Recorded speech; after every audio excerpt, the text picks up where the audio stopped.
What's up, everybody? Welcome back to another episode of Forever Stranded Lost Souls. Oh yeah, guys. So last episode, we took some time here to upgrade our power system even more, and we made ourselves an extreme reactor. We have this thing set up so it's automatically turning itself on and off based on how much power is stored in the energy buffer here. So we aren't just going full blast all the time, wasting all of our yellorium. We have ourselves our flux plug here, so all the power this thing is generating is going wirelessly to everywhere that we have ourselves the flux points, right? We kind of set up a way so we can feed in more yellorium here. Looks like I just used one, but we don't really have a way to extract the cyanite, the spent fuel. And we really don't have a good way to keep our production running here. So kind of what I want to work on right away here at the very start, I want to make ourselves a new garden cloche.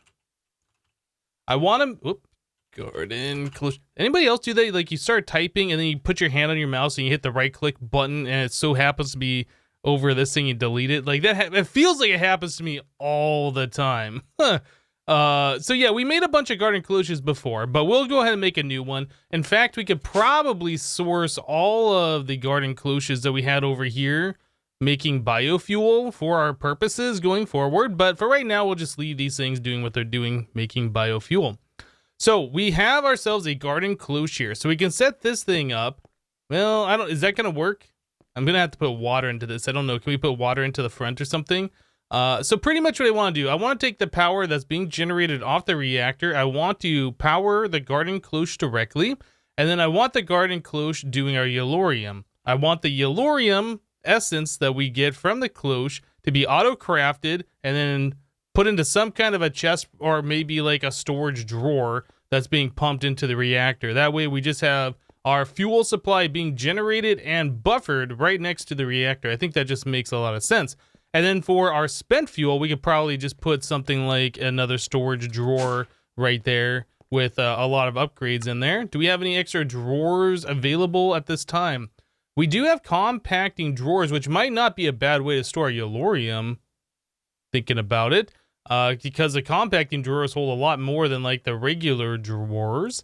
So that might be a thing we could do if we can blockify yellorium. Can we turn these into blocks very easily? Yeah, so we can use storage drawers to hold large quantities of the yellorium blocks, and we can pull out the ingots from them with no problem at all. So yeah, we might use that for this storage. What about the cyanite? Can we blockify that? Yeah, we could do another storage or another compacting drawer. Compacting drawer specifically for storing that stuff. Looks like we need some kind of a drawer. That's fine. We'll make one of those. We'll do this. What are we missing? We're missing pistons. 2 clicks and we are done. Awesome. Okay. So now we have 2 compacting drawers. These things don't stack. I think if you place a compacting drawer in the world and you break it, it retains some kind of data that's different than the ones that you just craft. I don't know. Anyway, they don't stack unless I place both of them down and break them both. So we have that done. What else do we need here? We need to get ourselves... I was thinking, how are we going to get the power out of the reactor? And I was looking at the cryo-stabilized flux ducts. I think these make a lot of sense for us to extract the power out of there so we can infinitely get as much power out as we want and take some of that power and put it to the garden cloche, and the rest of it is available to our wireless thing. So I was thinking these probably would be the best way for us to do that. We need resonant flux ducts, and I don't think we've made any of those yet. We did make the redstone variant, and those upgrade to the signalum variant, right? And then we have to take those and further upgrade them. So here's some signalum ones, and then we can make ourselves some resonant ones. Good, we have everything for that. And then we can do one of these if we had the hardened glass. So hardened glass, lead. We might even have some over, I don't remember. Lead and obsidian. We might have some over in our induction smelter already from last time. I can't remember. No, we do not. Okay, so we'll do this. So we need 4 hardened glass, and then we need to get ourselves some cryothium, and I don't remember if we had any of that before. I seem to recall we made some of this for some reason, or at least I feel like we did. Yeah, for the upgrade kit. Maybe not. Anyway, we'll let that cook down. We'll use that extra hardened glass for stuff later. So let's do this. So there is one cryo-stabilized. So again, to make the cryo-stabilized, we need to get ourselves half a bucket of jelly cryothium. So that is 2 melted cryothium dust. Okay, yeah. Oh, I guess we already had a cryo-stabilized flux duct? Where did we get this from? I don't even remember getting all of these empty ones. Oh my goodness. We must have gotten these from rewards or something a long time ago. Yeah, I absolutely don't remember that. Anyway, so we got what we wanted a little bit faster than expected. So we can get rid of this guy. Place this here. Place this. I guess we can put it right like that and then do that. Okay, so now we're still sending power wirelessly everywhere, unlimited. So we can take power off of this and go right into our garden cloche over here. Okay, so let's grab, I guess, just a redstone. Energy flux ducts would be all that we need. And we can just do one of those numbers. Cool. So that thing has power, and we need to give it water and put the seed in here and then start the auto crafting process. So auto crafting on these things, we have a few options. We haven't really gotten into auto crafting through applied energistics yet, and I think the other auto crafting methods we've been using, we were doing over here. Yeah, we have the auto crafting, the mechanical crafter, and this seems to work pretty well. And I think this will work just fine for our needs because we aren't going to be getting the Yellorium really fast, and we're not using it really fast either. And I think that'll scale up even if we add in like 2 or 3 or 5 more garden cloches. I think that'll keep up just fine. So I think we can make another mechanical crafter. What does that require? Okay, we just have to make 1 dropper. So there's that, and mechanical crafter. There we go. Perfect. Okay, so we have that. Because we can put all those away. We don't really need all of that stuff. Let's grab our Yellorium seed that we have over here and our dirt. How much have we collected over here? About 2 stacks of the stuff. Not bad, not bad. Okay, so we can hook the mechanical crafter up over here. I think we can just put this right in front, since this thing should be only exporting the Yellorium essence, so that'll end up right like that. Then we can set the crafting recipe in here. Okay, so it goes into 8, right? And then we can just export out of this into, I guess, a compacting drawer like we were talking about. How do we want to do this? I guess we'll put the compacting drawer here, and we'll just pipe out of this into here. All right, so we'll need a few different pipes and then some servos. Do we have any servos? Can we make some? We don't really need crazy servos either. Maybe some hardened ones. All right, so we'll do that, and then item duct. Is 10 enough? Hopefully. Okay, we will get rid of this. Get rid of that. We will place impulse item duct here and here. We want, oh, I guess I need 1 more servo to extract out of this. Ingots there. Okay, I'm gonna have to disconnect that, and I just want this to kind of do one of those numbers, or maybe we'll do it like this. Okay, so we want to extract that out of here and go into here. We want to extract out of here and go into there, and then we want to extract out of this and go into this thing. So I will worry about the cyanide here in just a minute here. We'll do ignored, and we'll do ignored. So hopefully this will start filling up with the Yellorium, and I don't think it'll, oh, look at that. I tried putting it in here, didn't it? Okay, another thing it looks like we're gonna wanna do is set a filter. So we're gonna whitelist only that. So only the Yellorium can get pulled out. I'll be put over here. Yeah, I need to disconnect this. That's kind of silly that it's connecting like that. And then also we do need to get water. So I'll probably make another one of those infinite water sources.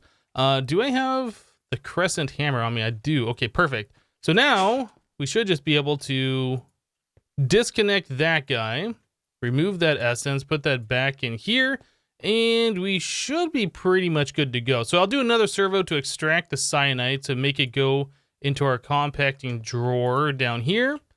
And then we'll have to get upgrades to make sure that these things can hold a large quantity of stuff. And pretty much that's what I wanted to do. This should be a fairly automatic system here. I just got to make sure we can put water into this thing from like the side or whatever, and then we should be good to go. All right, so I did a little bit more changes here. I decided to move the power cable to go into the bottom instead of the top. We use far fewer flux duct pipes, which is fine.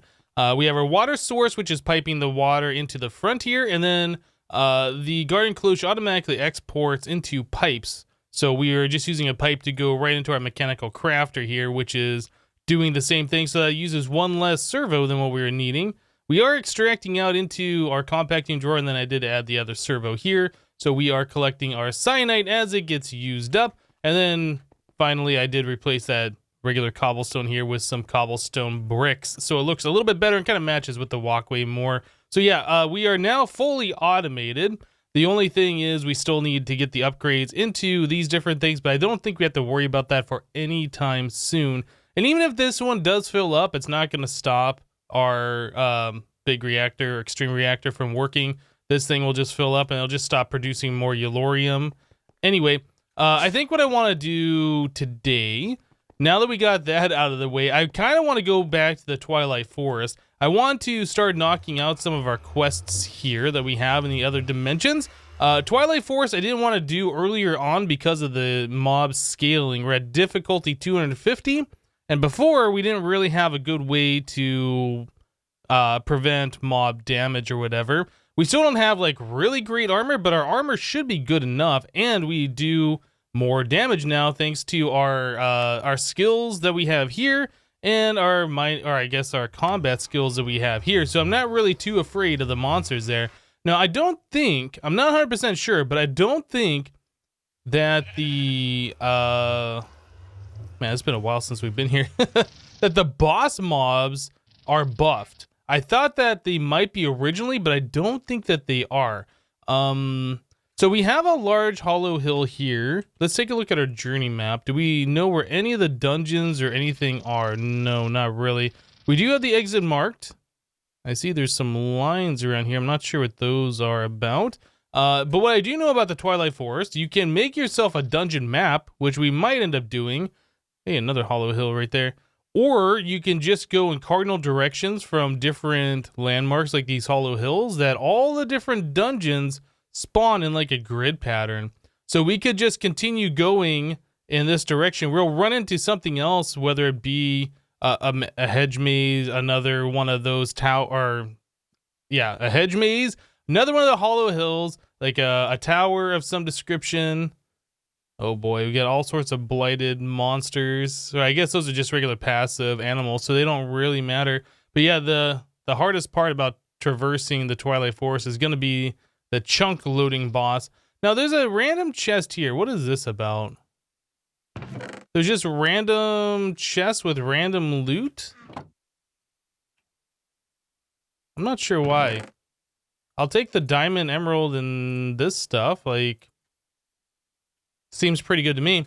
So over here is the Naga. Okay.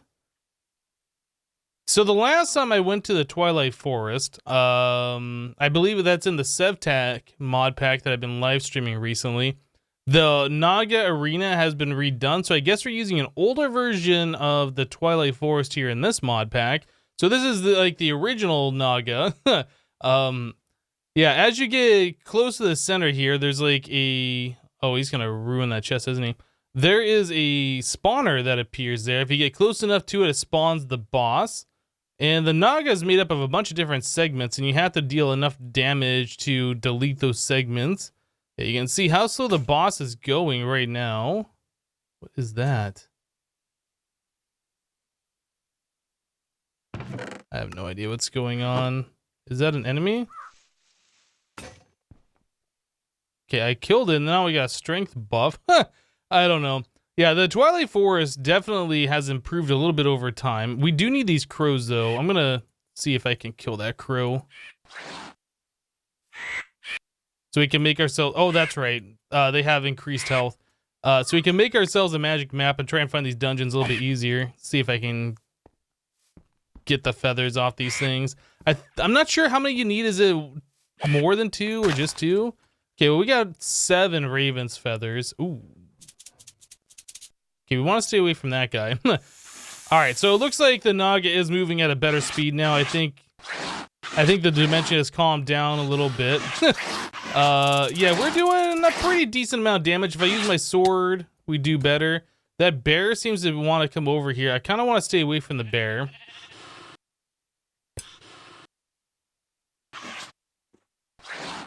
Yeah. I just wish that this wasn't as laggy as it is. Oh, well, what can you do? What can you do? Okay, so we just knocked off a segment there. Oh, is the bear attacking the Naga? It looks like it might be. Yeah, I think the Naga ran into it. Now maybe the bear is upset at it. Huh. Anyway, let's continue to kill our Naga. Okay, there's another segment removed. And we can just range attack it a little bit here. Whoop, and it caught up.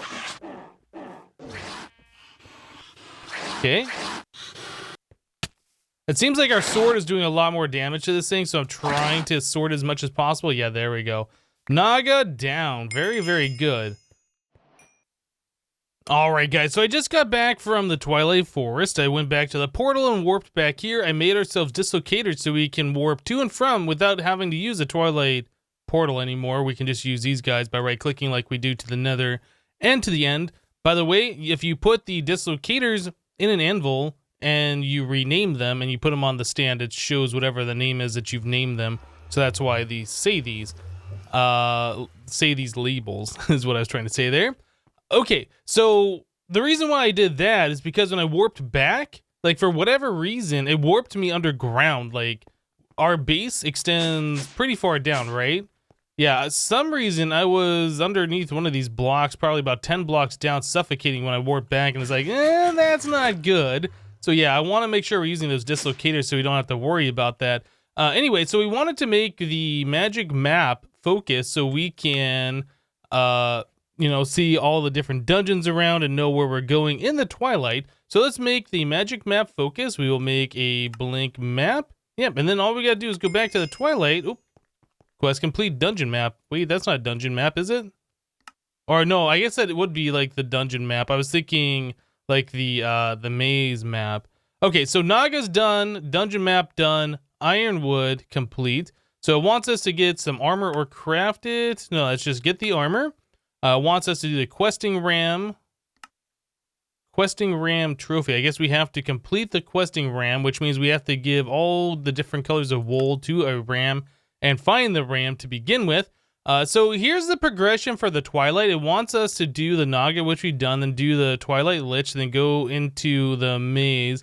Now normally with the Twilight Forest, if you go into your advancements tab and you click on this, it kind of shows you the progression for what you need to do. And I guess it does here. So Naga Hunter, then it wants us to go do the Lich King, and then we need to go eat some of this Stroganoff stuff. I was kind of noticing when I was in the Twilight though, I don't recall seeing any biomes that were locked out, so I don't know if that's like a configuration setting or maybe we just weren't near any biomes that could be locked out. I don't know. Anyway, let's go to the Twilight once again. All right. I made the dislocator and I still use the portal. All right, so we'll get all the way up here and then we will use our magic map. So let's see. Aha. So we got some stuff this way. I think this one... that symbol right there is the goblin area, and then there's the Urghast further to the right. You can put the map in your offhand and get a smaller version so it's not taking up. Oh, here we go. Here's some of the biome lockout stuff. Makes me feel like I'm floating. I'm going higher or something. Anyway, so we need to get ourselves, what's the next one? The Lich. Okay, so we need to find ourselves a Lich Tower. So pretty much what I want to do is go explore around the Twilight Forest, try and generate as many chunks as we can that are on the map, explore everything that's possible. That way we have a good idea of knowing where we need to go, where we've been, things like that. So my next task here, I'm just going to go and fill out the map as much as possible. We're not supposed to enter these biomes. If we do, we get like blindness, I think. Yeah, you don't want to do that. So we'll stay out of that, let that blindness go away. And yeah, so anyway, let me fill out the map as much as I can, and we'll be right back, guys. Alright guys, so I flew around the entire Twilight Forest that's available on our map, and we were able to get pretty much everything except for, you can see the upper right hand corner there. That's a area that's locked out, so the very top of the right hand corner we weren't able to get, but most everything else we were able to reveal on the map, which is good. We are locked out of a few different biomes here, including the top right and the left hand side there, the snowy areas. So I was looking on the map, and it seems like just right over here is going to be our next boss, which is the Lich King. Being that we have flight, we should be able to cheese it a little bit and just go directly from the roof access into the boss without having to fight through the entire tower. Yeah, when you get flight, it kind of makes the Twilight Forest a lot easier than what it is normally, but that's fine. We've done the Twilight Forest quite a few times before, so we will just go ahead and poke in here. No? Yes? Maybe? Is this... Can we not do that? I'm not sure why it's not letting me do that. There it goes. I guess the third time or the fourth time's the charm? Or maybe I had to use a tool. It didn't like me punching it. I'm not entirely sure. But either way, we should be able to break down into the boss chamber down here.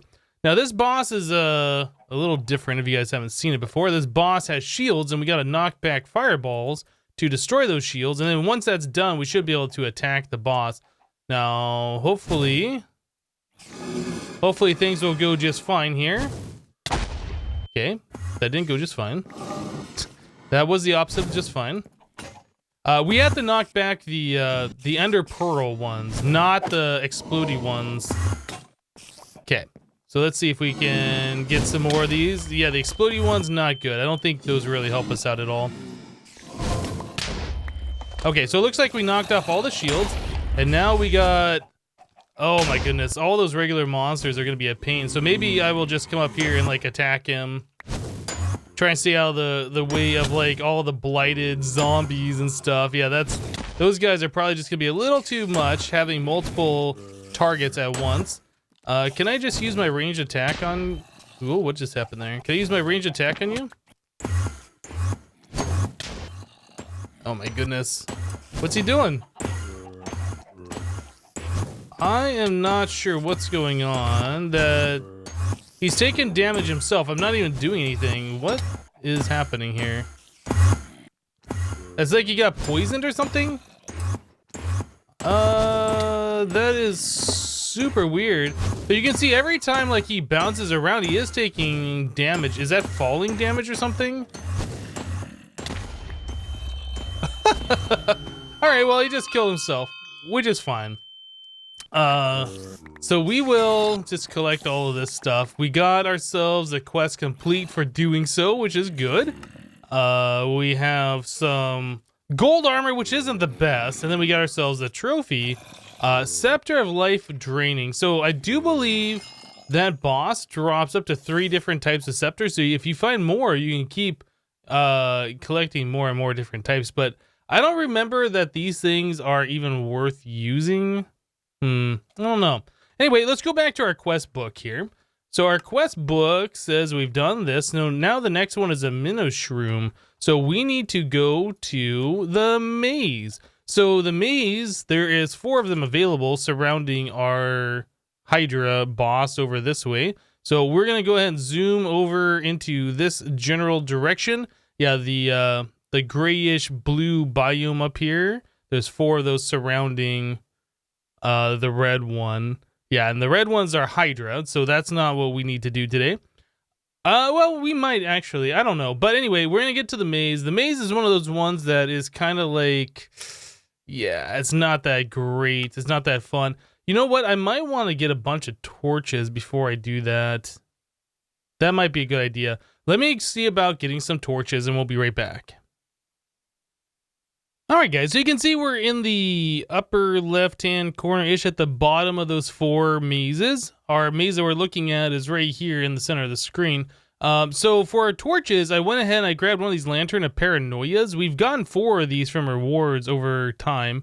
And I was just testing this thing out. Apparently, it does not recognize the torches that are in our dank knoll to provide torches to this thing. Yeah. Anyway, we are going to need to have the torches in our inventory. I think there might be a way that you can have some kind of an item that will provide torches to that. I'm not exactly sure how to do that, but we'll just go ahead and fill up our inventory full of a lot of these things. I've made like 2,000 torches. I think this only works with vanilla torches, and as we've seen before, when you break a vanilla torch, it turns into the unlit torch, so this is kind of like a one-time use item. As far as torches go, there is also this item here called the torch launcher. I've used this quite often in that SevTech playthrough I've been talking about.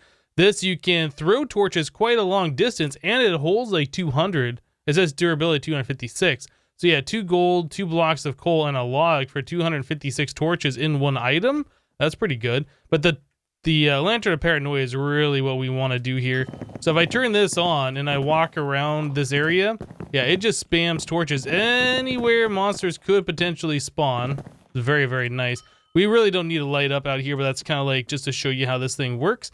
So first thing I want to do, I'm going to put a mark right on the map.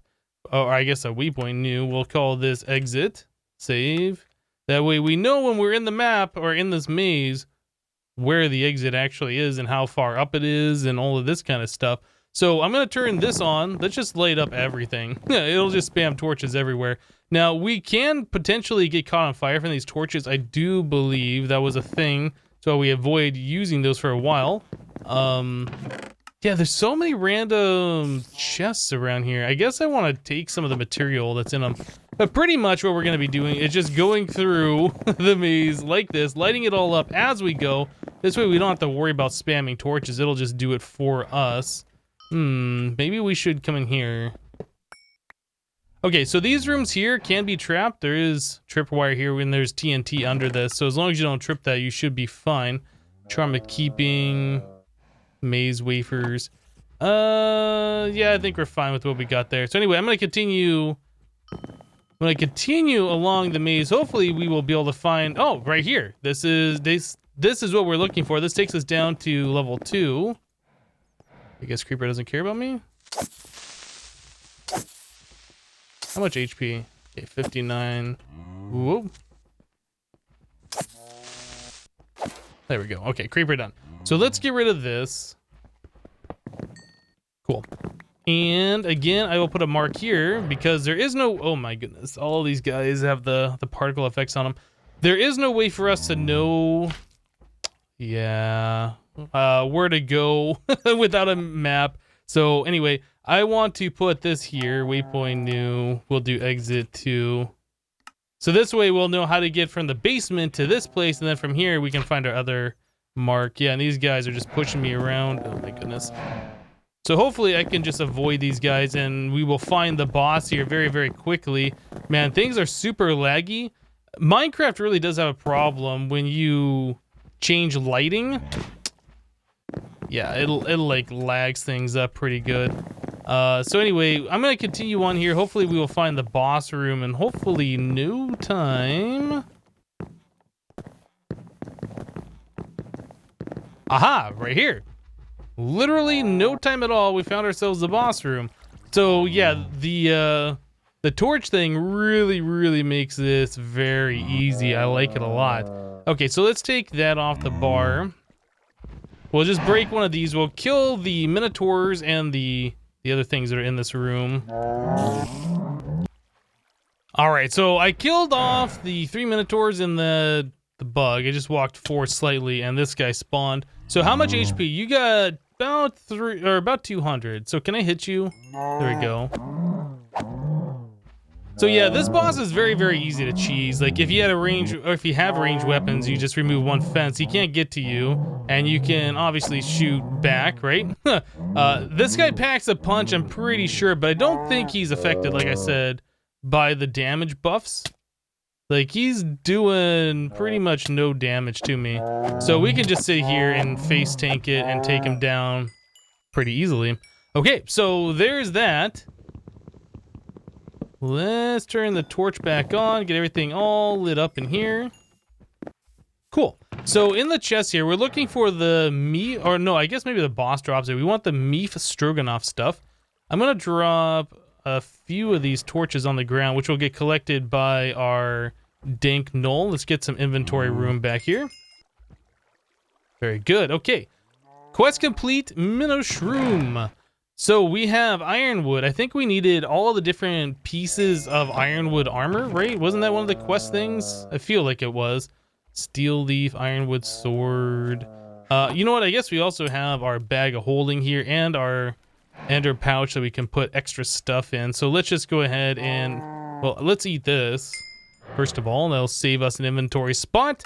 Yeah, we get ourselves a Minotaur axe, only 8 attack damage. Our sword currently is like 15.5, so there's not a lot of reason to grab that. What else do we got in here? Okay. Ooh. Stay back. So these guys are affected by the damage, I think, or by the difficulty level. At least their health is for sure. So yeah, don't want to mess with those guys too much. Okay, let's put the rest of this stuff up here, grab what else is in the chest, and then I think we're gonna move on. All right, guys, so we made it out of the Twilight Forest alive. We were able to take on quite a few of the bosses today. We didn't do them all, and we still got lots of quests remaining here. But let's go ahead and claim all of these different loot chests for all of our different quests that we did do today in the Twilight. We'll go back there another time and finish up some of these bosses. So yeah, we got quite a few of these things. So we got ourselves a bunch of different food. We got gravel and cobble. We got basic drawers, hay bales, more food, and finally we got ourselves smiley clouds. I don't really think those things do anything, do they? They just smile, and I think every now and then they make hearts or something.